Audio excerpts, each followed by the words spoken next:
इस आदमी को ज़ोंबी वायरस को दबाने के लिए सीरम विकसित करने में पूरे 10 साल लग गए। नवीनतम शोध सीरम न केवल वायरस को दबा सकता है बल्कि लाशों को अपनी आत्म जागरूकता बनाए रखने की भी अनुमति देता है और यहाँ तक कि बस बोल सकता है। लेकिन यह पूरी तरह से सफल नहीं है। ये सिर्फ सफल प्रयोगात्मक विषय है और इस लोहे के पिंजरे में रखे गए सभी विफलताएं हैं। ये प्रयोगात्मक विषय सामान्य लाशों की तुलना में अधिक भयंकर दिखते हैं। एक समूह कार्यालय लौट आया।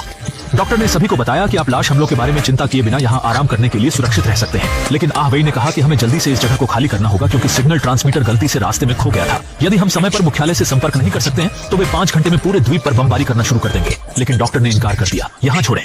बस जब वेई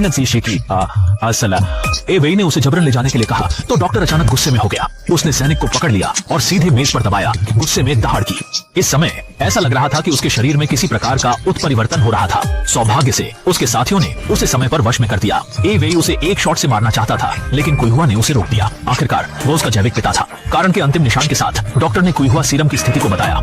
कुइहुआ ने चिकित्सक की जेब से दवा की शीशी निकाली और उसे चिकित्सक के शरीर में प्रविष्ट कर दिया, जिससे वे शांत हो गए और सो गए। आह वेई ने कहा कि हमें शीघ्र ही निकलना होगा, पर हम चिकित्सक के साथ नहीं जा सकते थे क्योंकि उसने चिकित्सक के परिवर्तन को देखा था। उसे पता था कि यदि वायरस समाज में फैल जाए तो परिणाम घातक होंगे। कुइहुआ ने कहा कि भले ही वह चिकित्सक को नहीं ले जा सके तो भी उसे वर्षों के परीक्षण डाटा को ले जाना पड़ेगा। यही उनकी वास्तविक उद्देश्य थी। वेई ने यह भी महसूस किया कि डेटा महत्वपूर्ण था, इसलिए सभी ने अलग से काम किया। हुआंग माओ रेडियो संपर्क मुख्यालय खोजने के लिए जिम्मेदार थे और वेई और कुइहुआ प्रयोगशाला में जानकारी की प्रतिलिपि बनाने के लिए जिम्मेदार थे।